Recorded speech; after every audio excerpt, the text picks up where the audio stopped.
কমিটিগুলোকে, যেগুলো মিশ্র এলাকা আছে, মিশ্র এলাকা কাছাকাছি যে মসজিদ থেকে থাকে, আমি অনুরোধ করব মসজিদের 5টা ওয়াক্ত আছে,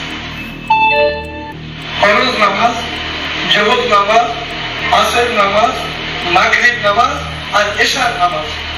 অনুরোধ করব ওই মিশ্র এলাকায় এই মাইকের শব্দ যদি ওখানে পৌঁছে, দয়া করে 10-15 মিনিট আপনারা মাইকটা বন্ধ রাখবেন, বা দূরের মাইক বন্ধ করে দিয়ে উইদিন দ্য পূজা ক্যাম্পাস শুনতে পাই, সেই অনুরোধটা আপনাদের কাছে রইল।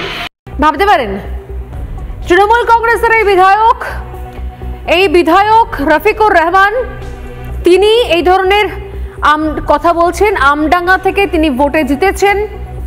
এই পশ্চিমবঙ্গ, এই দেশে গণতন্ত্রের তিনি একটা অংশ।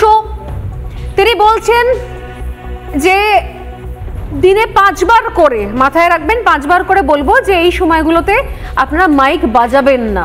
কোন জায়গা থেকে, কোন সাহসে যে পুজোর সময়তে মাইক বাজানো যাবে বা বাজানো যাবে না, এই ধরনের নিদান দেওয়ার সাহসই বা কোত্থেকে পাচ্ছে?